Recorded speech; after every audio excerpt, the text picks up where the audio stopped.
I hope you can all see me. I hope you can all hear me. So before I introduce myself, I would like you all to please find something that you could write something down on in about 20 minutes. That could be just something on your screen. It could be your phone. It could be pen and paper, or you can write something down like in the theater of the mind. But we're going to do a little exercise at the end of this where I'd like you to jot some stuff down. And whether you want to do that inside your mind or on paper or on the screen, please prepare it right now. Meanwhile, I'll tell you a little bit about myself. My name is Niki. I will be talking to you today about queer identities in video games. I myself am queer. I am transgender, meaning that when I was born, the doctors looked at me and they were like, I guess that's a girl. And they were wrong. So I have been transitioning for a few years now. I take testosterone to make myself look more masculine and sound more masculine. And I find that my identity gives me a perspective on video games that non-transgender people, whom we call cisgender people, often don't have, which I would like to share with you today. If you're all ready, if you've gathered something around you to jot stuff down on for later, or if you just want to do it inside your mind, then let's get started. I'm going to share my screen, which I've never done before. So there will be some fiddly moments possible. I am screen sharing. I'm going to start my slideshow. I am going to open a chat thingy. If the slideshow is not working or anything, please let me know via the chat window. So here is my grand opening statement. Minecraft B is trans. Now, it was posted to Twitter, I think about a year ago by someone who I will not name so that they won't get a hate mob after them. Because when they posted the simple statement, Minecraft B is trans, the internet went absolutely haywire. They responded saying, a bee cannot be trans. The creators never intended the bee to be trans. Why are you making video games political? Why are you imposing your sexuality on this game for children?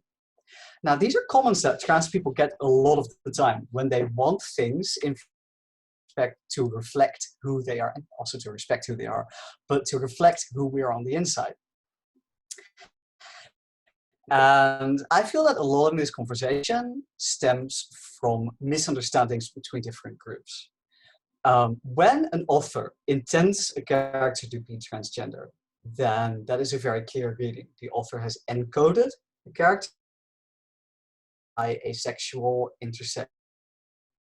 The audience is able to recognize this and, well, yeah, that character indeed is a dude who likes dudes, or a lady who was assigned male at birth, or something. That is a one-on-one connection. There's also moments where the author has encoded something that could be interpreted as being one thing or another. For example, you could be watching the Teletubbies, and you could be looking at the purple one, Tinky Winky, who has an inverted purple triangle for a hat and has a little purse. Now, if someone were to look at the Teletubbies and go, Tinky Winky is kind of, that would be a fairly valid interpretation. The author may, but the audience is quite justified in decoding it that way. You could say that the author, as Roland Barthes said in the 70s, is dead. It's the death of the author. And whatever the audience interprets based on the material within the text is valid. Just as valid as whatever the author tried to say. When someone goes like, this bee is hella trans, that is not a case of decoding the material based on the author's encoding. That is what we call a headcanon. A headcanon is the canon that's inside your mind.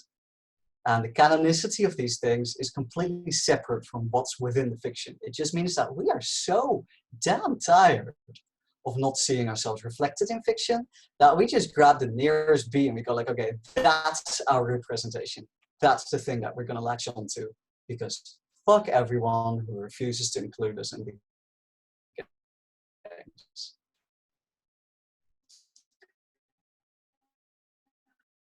Now, people do appear in video games, and I'm going to show you some early moments in which this has happened.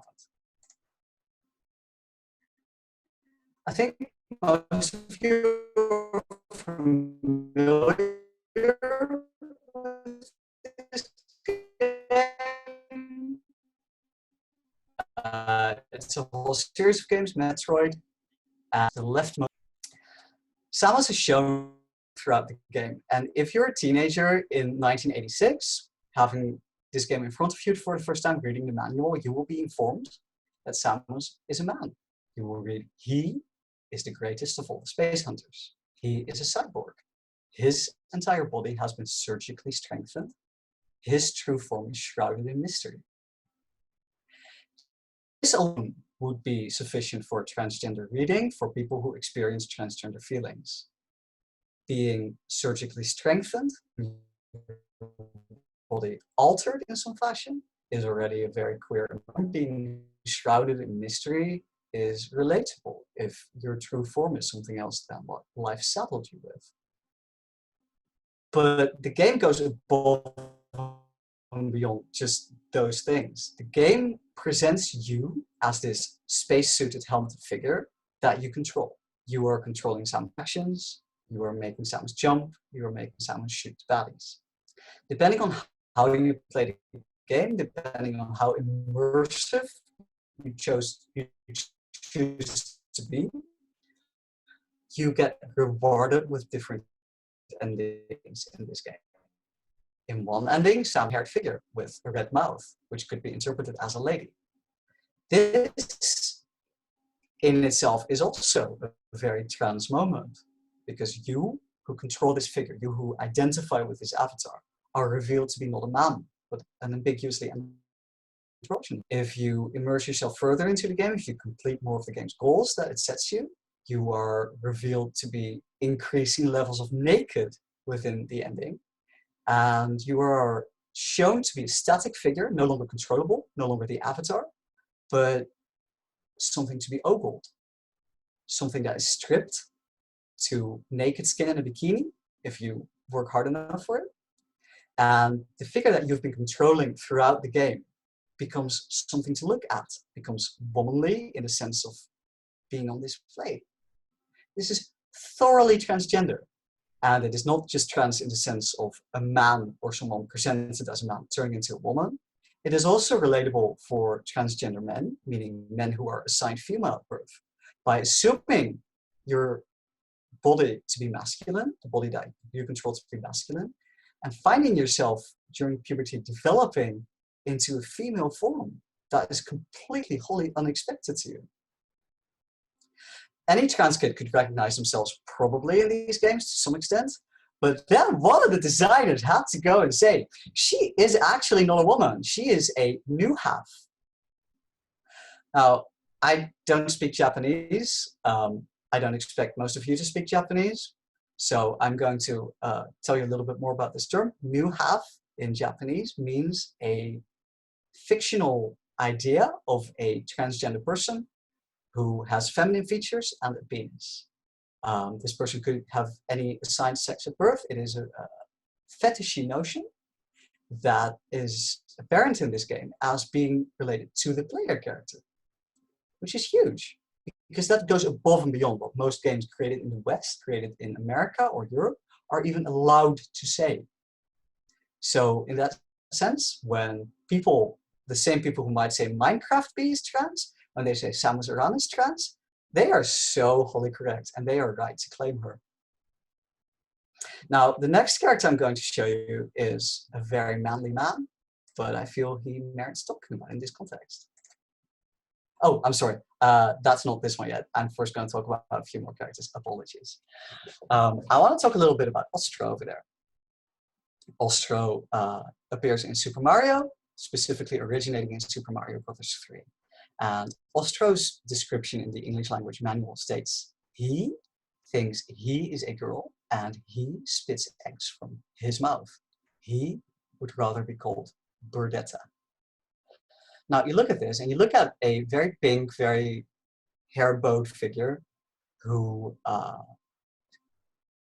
states that she would like to be called Birdetta. She is stating her chosen name.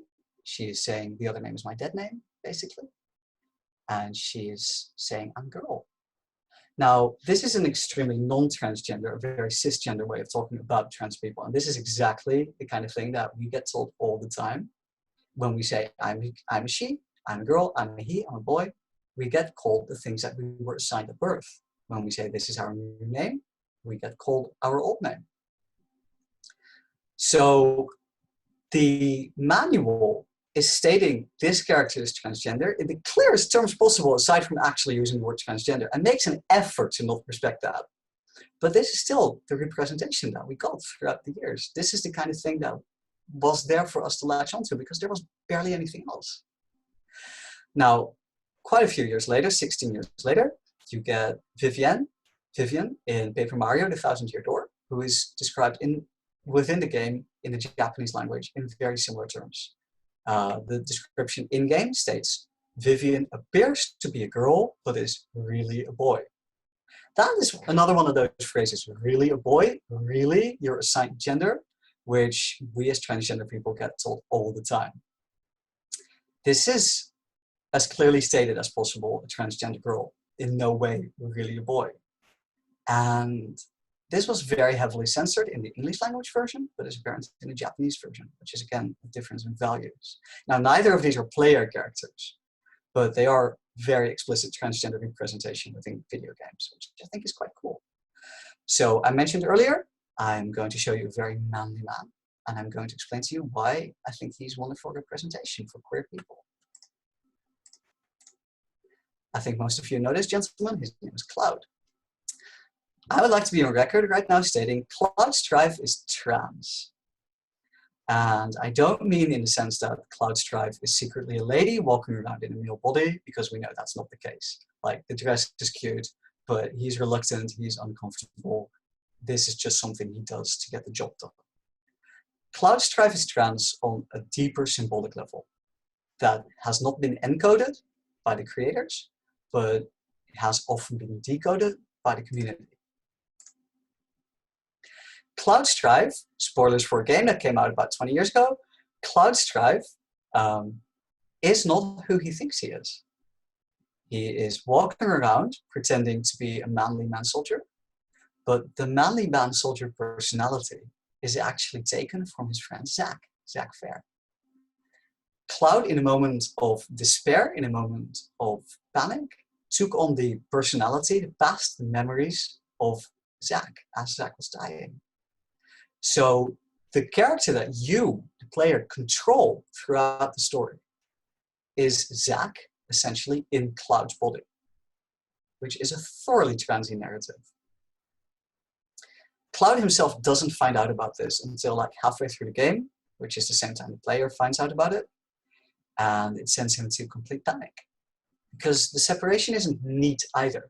It is not like there is a separate Zach within Cloud's body and there is a Cloud tucked away somewhere. Two have merged, two have become one person together. And Cloud reclaims his identity in a scene that felt like very close to me when I was a teenager, because it is so close to the feeling of claiming your trans identity and transitioning. He claims it by saying, I am Cloud, master of my own imaginary world. He breaks free of it. He says, whatever I am, whatever I used to be, whatever other people are inside of me, this is who I'm going to be from now on. That's so powerful. It's so beautiful. The next game in the series is Final Fantasy VIII, which has these nerds. Now, the dude on the left is named Squall, and the dude on the right is named Laguna. I'm not going to spoil too much of the game, especially not the big spoiler about these two, because it's not quite relevant to what I want to say about them. But I do want to talk about how there are various sequences in the game where Squall is transplanted into Laguna's past. Squall believes that he's dreaming, whereas he's actually been transported by magical means into Laguna's mind and body.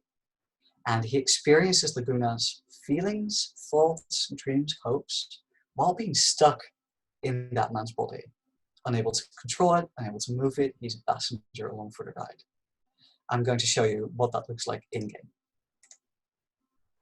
Apologies for the blotchy polygons, it is a game from the 90s. So what you see here is on the right, you see Laguna, He is in his soldier's outfit. The white text on top of the dialogue box saying, Julia wants to talk to me, those are Lagoon's thoughts. The grayed out text below is Squall commenting, he talks to himself too much, because Squall is a bit of a buzzkill.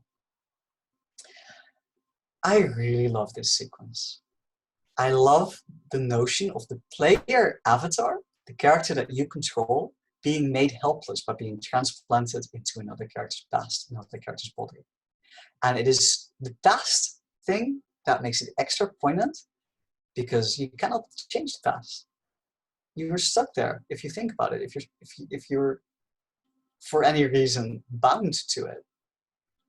So finding out later on in the game that this is a transplant that was done by magical means, and that these two come face to face eventually to talk about what happened between them, it's very powerful and very transy, because again, it is a narrative that is relatable if you're thinking of transitioning, if you've got these feelings inside you, being stuck in another person's life, being stuck in a body that is hard to control, that doesn't suit you. I think I was 16 when I played through these scenes, really latched onto them.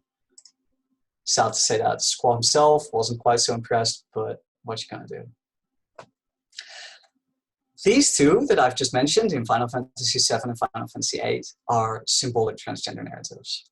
I want to talk now a little bit more about games that very deliberately put transgender people in their narratives without us being the punchline, because it is not representation if you're the punchline. First of all, here's a gay scenario, because we're not just going to talk about transy things. Here's a gay scenario in the video game Bahamut Lagoon. This is also a game by Squaresoft. They're the same people who made Final Fantasy.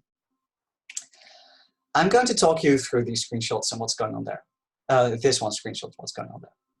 The blondie standing in the center, next to the old man, the blondie with the blue trousers, is Bew. Bew is our player avatar. He is what we call a heroic mime, meaning that he doesn't speak unless you select his dialogue options. So characters mostly talk to him, and you make choices for him where he moves, and when prompted, you can choose what he wants to do. The gentleman looking at him in the purple robe is the wizard in the game, like the Gandalf type. His name is Sandak, and he is very gay. So here you have a sequence where Sandak says, Bew, do you mind if I hold on to you? And as Bew, you can choose to say, yeah, go ahead. Or you can say, no, please stop, you old man. Like, because sometimes Bew can be a bit stroppy. Now, if you select the dialogue option of saying, yeah, I'm into it, then Sandak will just say, I'm so happy. And that will be it. There is no punchline of, this is dirty because it's gay. There is no joke about how this dude is old and disgusting, no more than you would expect for a heterosexual old dude in a video game. It is presented as wholly consensual, and that is incredible for a game from 1996.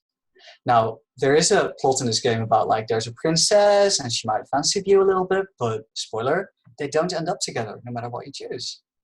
The closest thing to a romance that Bew has in this game is with this old mentor dude, and it's fantastic. Next slide, I want to show you the character creation screen from one of my favorite video games, Fallen London. Fallen London is a text-only, mostly text-only browser game, which has been going for a decade at this point. It is so imaginative, it is so beautiful. And when you create your character, you get to choose between being a lady, being a gentleman, or being offended at the very notion of being asked this question, going, there are individuals roaming the streets of Fallen London at this very moment with the faces of squid, and yet you waste your time asking me trifling and impertinent questions about my gender? And then if you select this option for the entire rest of the game, you get addressed as,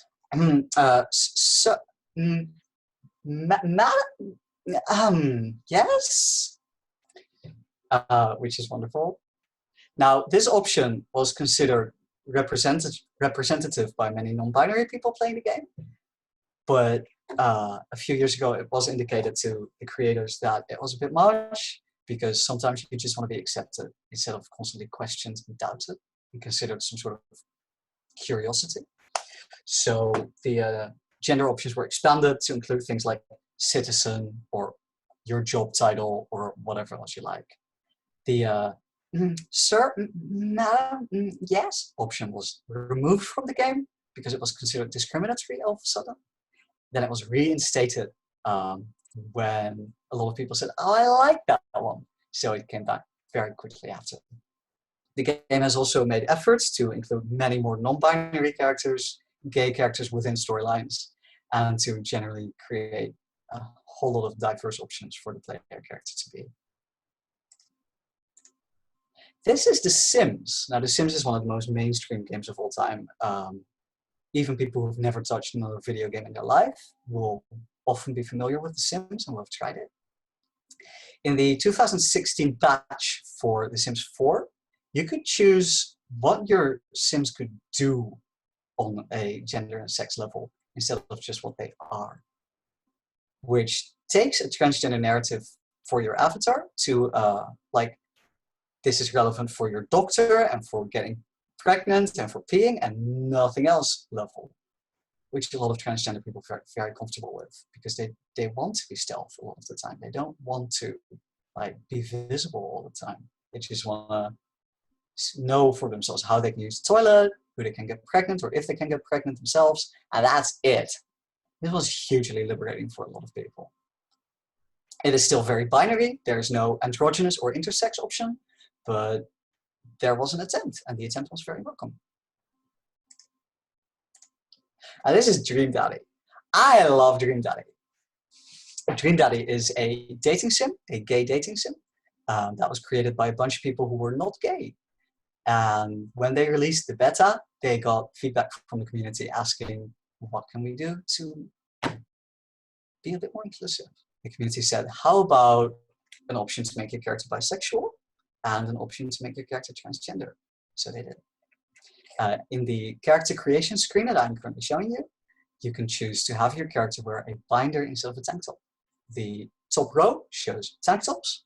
The bottom row shows binders, which is a special garment that some transmasculine people can wear to flatten their chest and hide their breasts. So you can go through the whole game being a transgender man or a transmasculine person if you like. This wasn't perfectly integrated because there is a storyline in which you can hang out with your old college roommate, who is for all intents and purposes a cisgender man. And if you and him were roommates at the time, but you are now 20 years later still wearing a binder instead of having gotten top surgery, that raises a whole host of questions of like, were you transitioning in college? If not, why were you roommates with a cisgender dude? But anyway, that's something we don't need to think about all the time. We can just enjoy this game and the attempted inclusivity, which I think succeeded quite well, especially with the nerd I'm about to show you now, Damien fucking Blood March. Damien is one of the dateable characters in DreamDaddy. He is one of the best examples I've ever seen of transmasculine representation. He is a transgender man who has, as far as we can tell, been through physical transition. He dresses quite feminine with lots of lace, lots of makeup. He wears earrings, if you can tell from here. And he writes / fan fiction, which you can find out about if you poke through his belongings. Now, these are things that are not often associated with transgender men. Transgender men are often known for having like the bro hats and the lumberjack shirts and the muscles. But this kind of dude, wherever you're listening to the screen, this kind of dude is much closer to what transgender men are actually like if you're familiar with the community. We often like makeup, we like earrings, we love / fan fiction because we recognize ourselves in it. The only indication within the game that he is transgender is in this one bit of dialogue, namely where he says that he wears binders. This is an optional bit of dialogue. It is never mentioned ever again. The creator had to confirm it on Twitter, but still, this is huge just to have this in a video game. It's absolutely fantastic.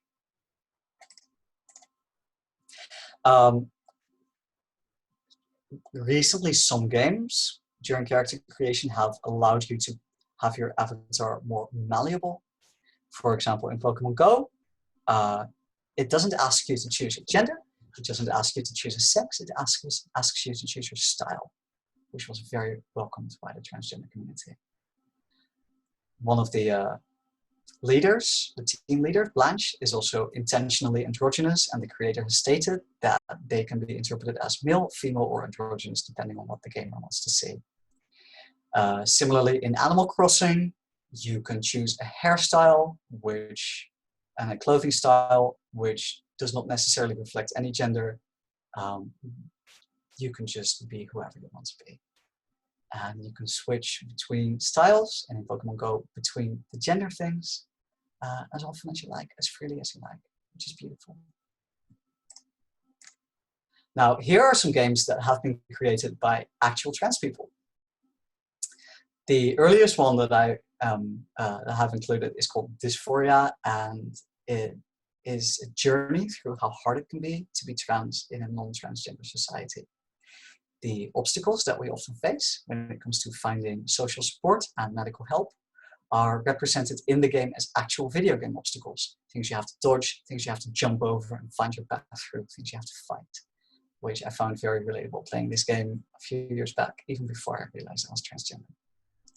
The second game in this list is called A Normal Lost Phone, also by a transgender creator, which is very interesting in how it plays with agency.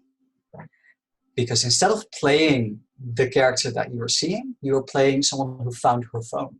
So you can use her phone to send text messages to other people, thereby taking away her agency. And as you play, you find out that she is a transgender person and that you, the owner of the phone, are now the owner of what the transgender person will say to others. I found it a very touching commentary on how our agency is often taken away, but also it allows cisgender people to glimpse what life is like for a transgender person. That's very beautiful. The third game in this list is Tinder Date in the Belly of a Long Dead Gold by my friend Dee, who is a transgender woman. She created this 5-minute game in a fit of fuck the universe, and it's about just going on a nice queer date during the apocalypse when everyone is supposed to be in lockdown and life has been replaced by the belly of a long dead gold, and you just want to vent about the cis for a little bit, which is also beautiful. So far I've shown you a lot of ways in which a player character or a non-player character can represent queer issues, especially trans issues, and the way that metamorphosis and body switching and identity can play a part there. I asked you at the beginning to please get either some pen and paper or just a screen to write on, or to prepare like a bit of headspace to do a little exercise. If you joined us later, it's fine to just use your imagination for the next bit. Please observe the power of a horrid PowerPoint collage. So these are a bunch of video game characters. What I would like to ask you to do is I want you to picture for yourself a video game character, roughly using this template, like humanoid or animal or not too out there, just regular characters. And I want you to picture someone that you would like to be in a video game. This can be a human, this can be a monster, this can be a lizard, it can be a giant worm, but don't make it too outlandish. Make them able to walk, talk, interact. I want to give you a couple of minutes to think about what your attributes would look like. If you would like to start writing stuff down, or maybe making a little drawing, or just imagining something nice, go ahead, please. Maybe your character walks on 4 legs, maybe on 2. Maybe they've got green hair, maybe brown. Maybe they're male, maybe they're female. Maybe they're androgynous, intersex. Think a little bit about what kind of weapon they would use. Maybe they have a sword, maybe they have a wand. Maybe they don't like weapons. Maybe they use words. If you're having trouble thinking of something, feel free to just pick any character you like or pick one from the astoundingly beautiful collage that I made.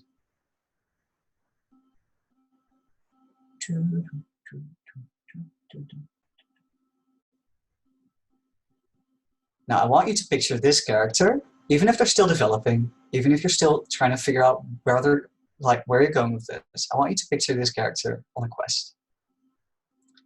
They're walking up to the villain's lair. They've slain all the slimes, they've slain all the goblins. They're at the gate of the villain's lair. And if this character has taken shape a little bit for you, I want you to picture them entering the villain's lair. They're hacking and slashing, or talking, or magicking their way through the hordes of minions. Finally, they've reached the throne room. They're face to face with the baddie. Now this baddie, we're going to call them the Big Cheese. The Big Cheese is sitting there on his throne. And he's like, ha ha ha, you dare face me. And your character, they look at the baddie. They raise their weapon, or they prepare their words, or their claws, or whatever it is they've got. And they attack the villain. And these epic battle ensues, right? They're hacking and slashing at each other, or talking, or taunting. Magic sizzling through the air. And suddenly the villain, the Big Cheese, reaches out. A lightning strikes from his hands, and your character is on their back. And finds that they've been transformed by the lightning strike. Now, my next question is, what have they been transformed into? Because they can be anything. Maybe they've been turned into a monster. Maybe if they weren't previously an animal, they're an animal now. Maybe some kind of eldritch abomination. Maybe they're just a little bit bigger. Maybe they've lost parts of themselves. Maybe they've gained parts.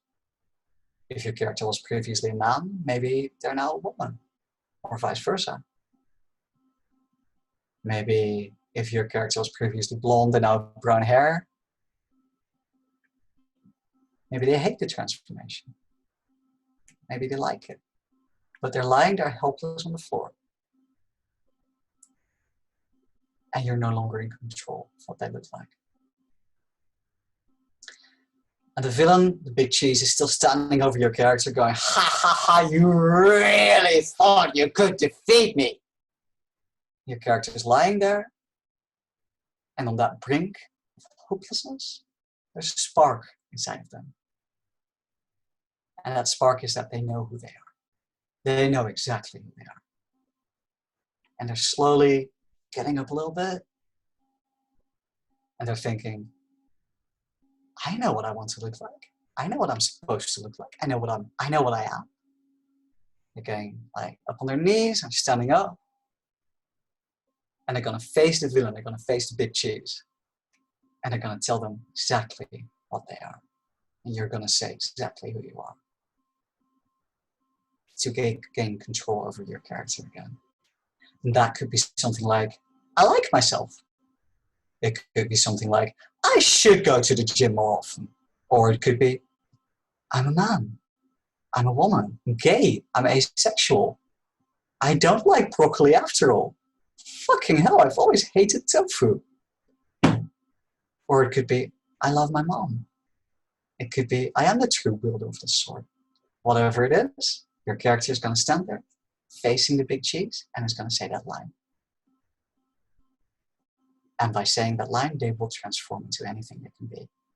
Maybe they stay like this. Maybe they like their new form. Maybe they will revert back to whatever they previously were, if that's more comfortable.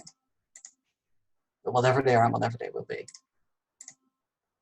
it's still you. And I think experiencing that in video games is the most powerful thing. Thank you. That was my thing.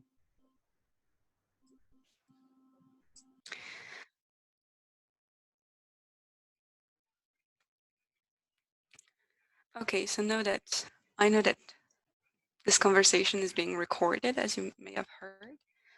I'm going to be started. So just like Niki, this is my first time screen sharing and all, so I hope that it will go well. If it doesn't, I apologize. I will just make the chat appear again. Where is it? There it is. And then I don't need to see, not Aries. Okay, so I'm going to be talking to you about porn games because that is my corpus, what I study in my PhD thesis. And the title of my presentation is Party Like It's 1985, Queer Sexual Party Games on the 80s Home Computers. Wait, I have a question. Can you see on my screen the chat? Like, because it can be disturbing for you to read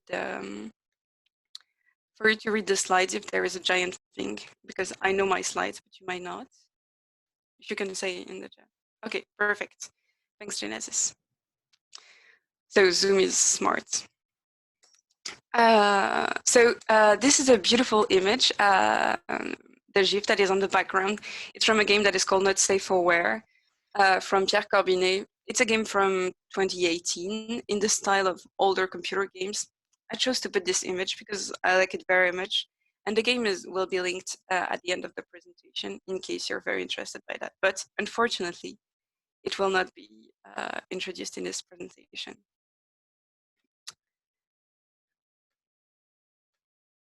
Oh, nice. So I'll be talking about games on the Commodore 64 only. First thought that I would be talking about Amiga games as well, but just Commodore 64 community is so huge that I'm going to be concentrating on that. So the Commodore 64 is a very interesting platform. It's super famous worldwide. I will be introducing it to you just in case you don't know it, because Commodore 64 is a computer from the early 80s, so of course it's not famous today. So it has the amazing number of 16 colors that it can display on the screen, 64 kilobytes of RAM. For comparison, because with specs and technology, sometimes it is hard to compare with today's standards, but most computers today have around 6 gigabytes of RAM. So that would be around 100,000 more than the Commodore 64. It was also at the time considered as cheap because I put you an ad on the right where you can see that it is compared with prices of the Apple II computer that was also very, very famous, as well as IBM PC and TRS-80. Don't mind remembering the names, really. They're very old computers, very interesting still, but let's focus on the Commodore 64 that is advertised here as being just under $600. That was supposed to be a very competitive price. It is also a very popular computer because it is relatively easy to program with. You had BASIC language that was directly introduced with it. So you could write programs at home and then people would share them either freely or they would sell them. For to know what games actually look like on the Commodore 64, I have put, oh, sorry. Here is my first animation on a presentation ever. So for you to take a better look at the Commodore 64, here it is, and then here it goes. That was the Commodore 64. So here are two examples of games. There are games that like I chose because there are a lot of games that look like that, one or the other. The first one is Fantasy by R&H Microtech. It was available on the Commodore 64, as well as on the ZX Spectrum, that is an English computer of the time from 1987. And it's a game, the genre of the game was called at the time a joystick smasher, because like most of the games you would play with a joystick. And so like you had to wiggle your joystick in many ways. And of course that was very helpful in the case for pornographic games, because that would mimic sexual movements in some cases. The game on the right is called Albert from Rune Jensen. It's from Norway. And it is a very simple game on the graphics compared to Fantasy. But I put it there because, of course, you can see the very vibrant colors of the 16 colors Commodore 64. This is a genre of game that was often called the catch-it genre, where there is something falling from the top of the screen, and then with your player character, you have to get down under it at the nice pixel in order for you to score points. And so here you are playing this giant penis that is the size of the lady, and you have to scroll your penis on the bottom of the screen to arrive right in the middle of her vagina, so that when she touches the penis, then there is sexual intercourse. So there are many games that look just like one of the other, just for you to get an idea of what games can look like. But that will not be the games that we'll be talking about. Just a second.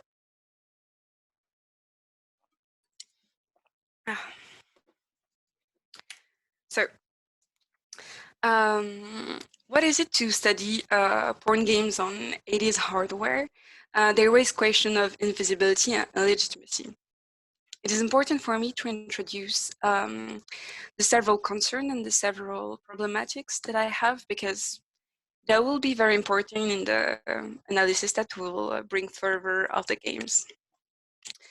The main question are around preservation and accessibility of the games, because the people that archive the games, some are on archive.org, that is an organization that was created by an English university, so that is public, but 90% of the times there are enthusiasts of the games that have created their own collection, and then they built a database online and they share the games with some information about them. So my PhD work is going on several of these databases built by enthusiasts and gathering as many informations and as many games as possible, so that I can eventually build a list of as many porn games on the Commodore 64, for example, that are pornographic as possible.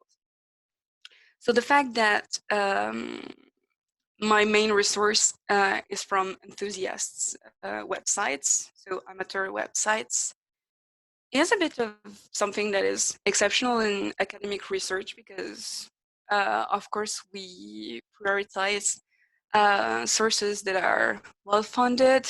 We like books, we like, of course, there are movies, but we like having video games firsthand and having them, the most informations about them, games that are well-known. Of course, there are more studies about Mario Bros than there are of Katamari or about Undertale that you mentioned before, Niki. But databases such as this one that I put a screenshot of, that's called Girls of 64, is an absolutely brilliant piece of work. This is a database that is solely constructed around pornographic, erotic, and sexual stuff that was made for the Commodore 64. So they have a demo scene. The demo scene was very huge on these old computers. There were animations that were very impressive, or sounds, music, and stuff like that, not solely games. And they have many, many games. The fact that these databases are built by enthusiasts make that, of course, they are registering as many informations that they have, but for them to be adding all the informations, like the legal informations, where was the made game, who made it, sometimes the games are signed, but most often they are not. Was it edited? Was it sold commercially? And if so, what was the price? All of this is sometimes indicated, but it's very hard to know today. Also, I find that in this corpus, the difference between games that were commercial and not commercial is very hard to make. There is a very thin line. For instance, within those two games, fantasy was commercial and Albert's Drum I have no information about. And many games that were commercial actually look like Albert's Drum on the Commodore 64. So it would not be surprising that the two of them were sold for money. So just for you to take a look, this is a screenshot of my database right now. I did not put it in order for it to be impressive. On the contrary, it's because I want you to see that there are so many white spaces. There are so many blanks that I need to fill. So this is the beginning of my research. I started it in September at the Université de Montréal. And there are so many things that I don't know. So I will introduce you the games with all the elements that I have. And then I hope that you will have roughly as many elements as I have in order for us to analyze it together afterwards in the conversation, if you're up for it. So my methodology for this is actually one that I recognize myself very much in what Zoya Street calls queering games history. She says in this article, queering history does not just mean including queer experiences in account of gaming histories. It also means challenging the normative structures of history as practice, making it more open and flexible and less authoritarian. It means finding ways to embody the role of the historian in an authentic way, rather than posturing in a way that privileges some voices over others. It means abandoning knowledge. It means not knowing anything. What I find is very beautiful in this extract is that Zoya Street asks for some kind of anarchism in the way to write history, so that not only you will take voices from the most famous, the most commercially successful games and creators, but anyone. And I think that the pornographic video games, especially from these old computers, help a lot because they're, as I've told you, the line is so very thin between commercial games and non-commercial that it's not very useful to make the difference all of the time. I've chosen to analyze party games for this presentation because I think that party games are a way also of queering the classical gameplay of games. And that's what I want to highlight in these two quotations. The first by Simon Barthes. The focus is not on the game, but on the players, or more suggestively, perhaps, the focus is on the players as the game. Or as Douglas Wilson says, the focus is shifted away from the game-delineated reward system of winning and losing towards the human beings performing and willfully making fools of themselves. So what I like is that it does change the shift in the relationship from the computer and the screen and the player towards the player and other players that might be besides them. So that's another reason for choosing party games. So the first game that I would be telling about, well, actually the first two games, because there are two versions of this one. It's called Love Games 2003, the lesbian version, and Love Games 2004, the queer versions, both made by a creator named Kaut for the Commodore 64 in Australia. So don't be surprised that these games are from 2003 to 2004, even though I said that the Commodore 64 was released in 1982. The Commodore 64 has one of the most playful communities I have ever seen on any hardware. And you will see just afterwards that Kaut is still active today, and his latest game dates from 2018. So I really hope that he makes more games. So Love Games 2003 and Love Games 2004 is a quiz game where you have to answer general culture questions. And you can play it between 2 and 18 players. You can't play it alone. And if you answer correctly, then one of the other players will have to do you a favor. So the favors are actions on one of your body parts, and the intensity varies. I found it to be rather random, actually. And what is great is that you can actually customize the places of the bodies where you have the favors. So you can make the game more or less sexual, for instance, like kissing on the arms or legs. Of course, this was with the presets by default.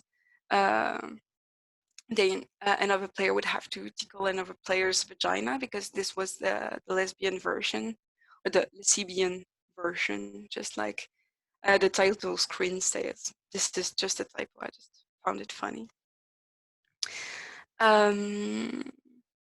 What is also very interesting, apart that, of course, it features one lesbian version and one gay version, is that this comes from a game made in 1986.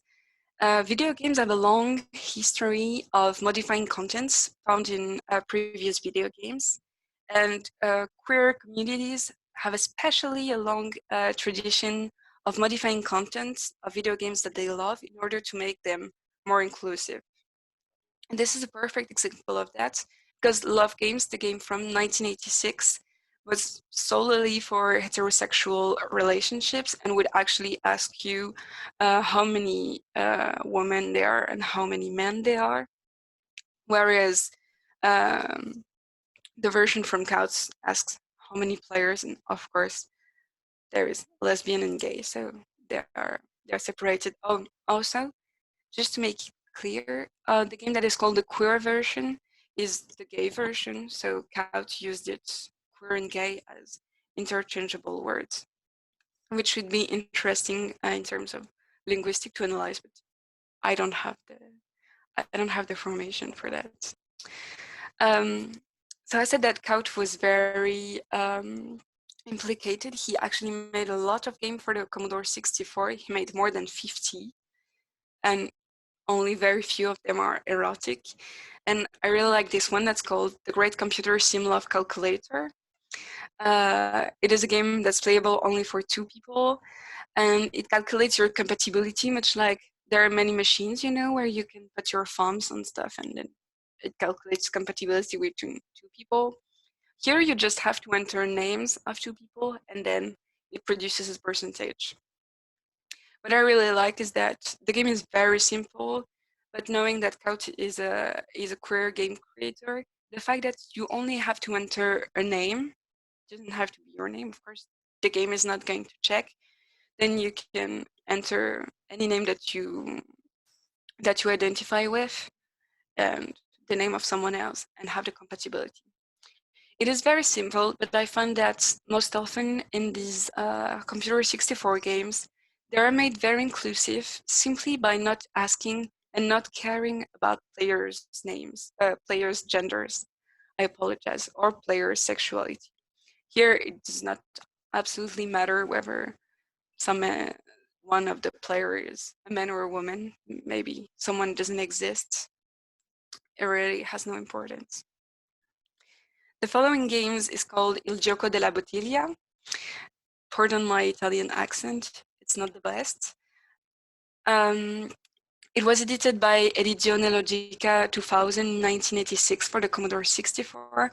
It is playable between 2 and 10 players, and it is Italian only. This is a classical game of spin the bottles, where you enter people's names and then in the places where they're seated, the person that is pointed by the tip of the bottle has to take off a piece of clothing.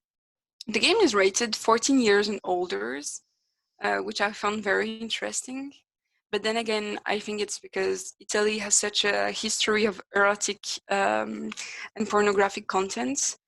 For instance, you may know of the comic book creators Giovanna Cassotto, that is very famous, or Milo Manara.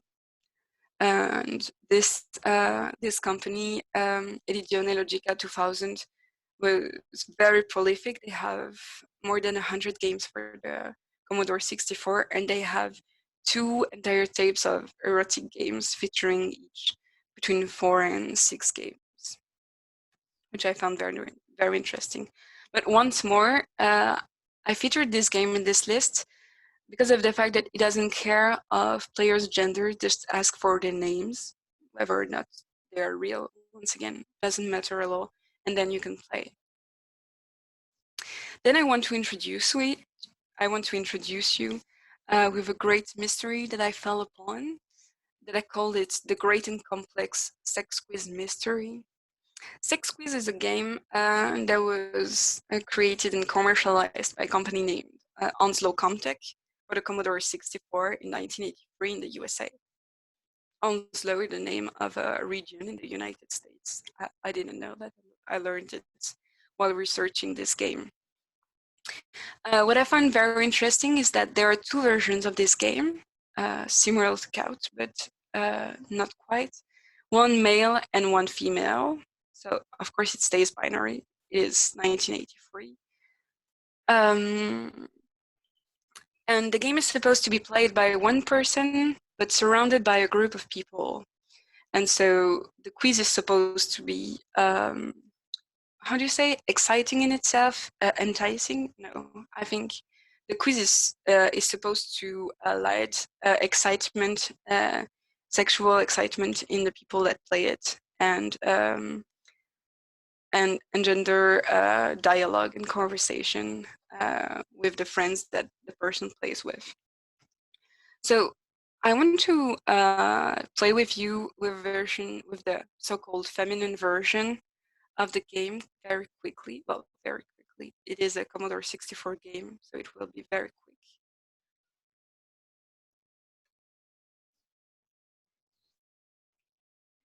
Here is a Commodore 64 emulator online that is very helpful. Can you just confirm to me in the chat that you can see the the emulator, please? Okay, thanks, Aris. And I see that Xander learned coding on BASIC on the Commodore 64, so I hope it brings good memories. And thanks for saying that both the full screen mode works. Oh. So this is a splash screen of the address of the company that made it. It is very helpful when companies or even single-handed creators put their address on it, because then I can trace the exact location where they are, and that is fantastic for the research. So here is what the game says. Hi, thanks for purchasing one of Onslow's Complex Party Tape programs. Before you start, however, we would like to make clear to you that this has been labeled as a party tape. It has no pretensions of being a scientific study, nor will it be as amusing if you run only by one person. It is intended as an amusing conversation piece and as an icebreaker for groups of adults of both sexes together. So of course you can see there is a very binary thought about it, and then together also means heterosexual thought about it. We strongly suggest owners of this program assure themselves that viewers will not be offended. So that is what Aris also made just at the beginning of the conference by stating that it is 18 plus. So this is just to say that the program is slow, it is okay, this is Commodore 64 game. So this is the very simple menu of the game, sex quiz by mode rated X. And then it asks for my name, says I am sexy, and I am ready to take a sex quiz. The game asks if I am comfortable with it, and I find that to be very appreciable. This quiz will ask you a specific direct question which might embarrass most folks, but I am okay. Here there is the first thing. I told you that I picked the female version. If here I choose to say that I am a gentleman, then the game will just ask me to shut down and play the male version. So I will pick that I'm a lady, and then the game asks for, I will just put random letters. How do you feel about being an A? Oh no, I'm not feeling bad, but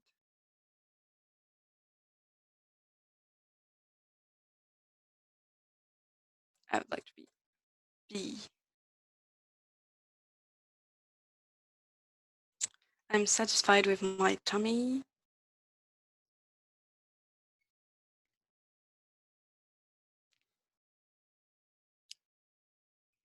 And I am satisfied with my ass.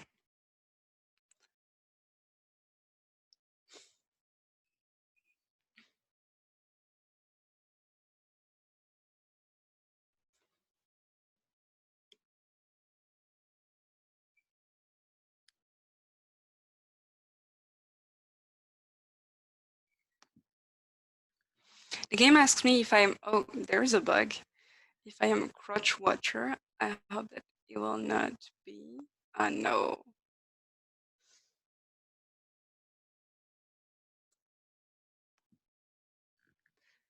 Okay, this is a problem of emulation. Sometimes it clips the screen very fast, but that's okay because I want to show you something that's further. Where do you like to be when I watch crotches? It doesn't matter. X-rated movies doesn't matter as well. Why? I don't care.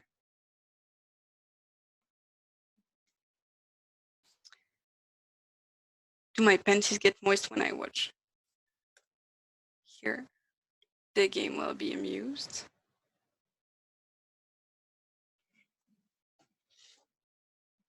What I find to be very unique with this quiz is the fact that I told you that it was supposed to be exciting in itself, so that when you play through it, then you get excited. And of course, this creates, I guess, fun interactions with your friends, or well, sexual interactions with your friends at least. And the fact that the game is checking on you to see if your panties are moist is interesting. And then, like,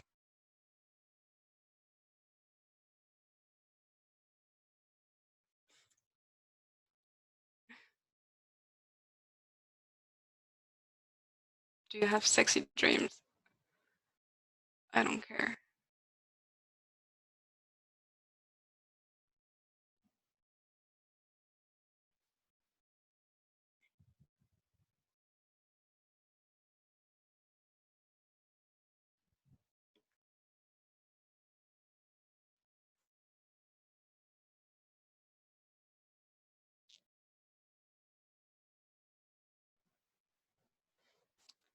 And their next question is going to be about the partners that we want to have. Oh, no, it's going to be the next one.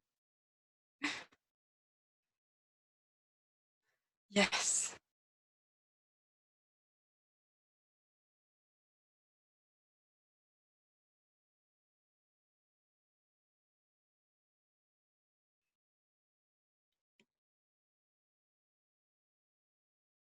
Again, these are okay. So this is the question that I wanted to be brought. So this is a commercial game that was sold $15.95 with the male and female version sold together. And in the female version, then you get to be asked this question. There are 3 options for your preference of male, and 1 question for your, if you prefer female characters, female partner, which it can be considered to be, of course, not equal. There are 3 options for men and 1 option for female. But Commodore 64 games are more often than not very inclusive. So I found that to be a sign of hope when I found that you could state that you wanted to be with a female partner. So if you choose D,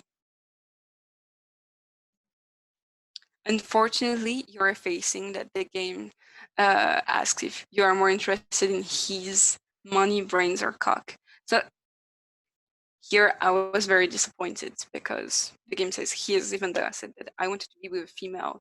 So let's say that I'm more interested into the brains. And jokingly, the game switches from, because one of the possibility was choosing that I preferred cocks over brains. But here, the game offers 4 possibilities of sizes of cocks, and as the solution, something more mechanical. And actually, the possibility to choose something more mechanical will come back later in the game. As you have seen in the, I will leave the emulation to come back to my PowerPoint presentation. This game made me ask many questions from a theoretic point of view. Can I consider it queer? should I not? Of course, it is not equal. Like the game does not sell itself or pretend to be queer, to be very inclusive, just like lesbian love game or queer love game, queer version, sorry. But for a game of 1983 that was sold commercially, most games at the time were done single-handedly, and we could see on the menu that the game was done by mod.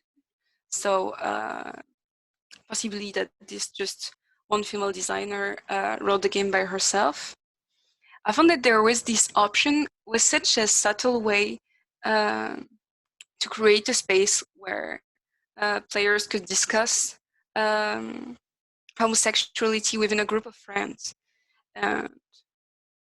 The game is not made for that, but knowing that it is a party game, that it would create conversations where you could adapt the questions and you could adapt the answers to being homosexually friendly, as you would say.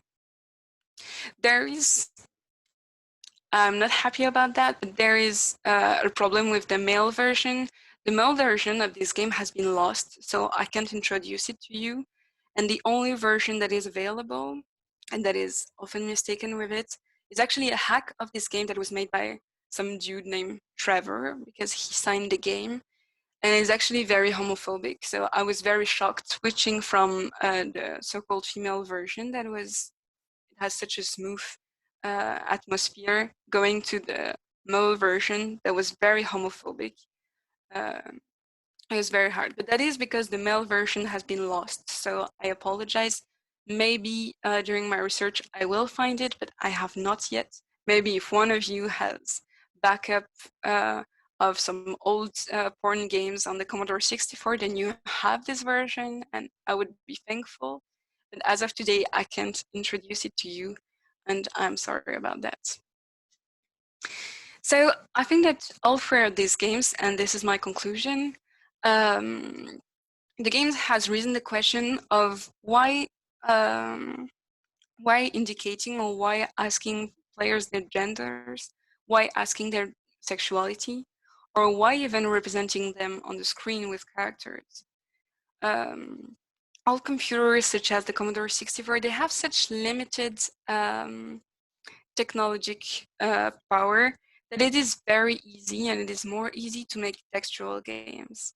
And textuality is actually a great way of making games easily more inclusive, because especially in English, it's much easier in English than in French, for example, to turn sentences so that they don't imply anyone's gender. So Commodore 64 is, despite the fact that it was in a time and mostly done in places, I mean, informatics cycles, were not the most woke by any means. Like, I find terrible and horrible games when I'm looking at Commodore 64 games. And by this, I mean that unfortunately I find neo-Nazi games that are rated with the adult sections. So they are sometimes meddled with pornographic games, and it is, well, I have to stop playing and researching for the day most often. But the fact that there would be, I find that there is some hope when games don't ask and don't care about the genders and don't ask about the sexualities and don't even bother representing characters, because it does create some fluidity, and that is the most important for queerness. Lately, as an opening, because we're going to have some time to talk, so just reading her article raises the question, have games given us permission to be more queer?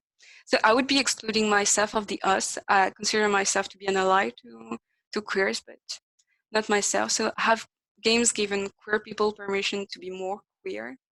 I think that's a good question, and if you would be interested in that, then maybe we could start with this one, the conversation.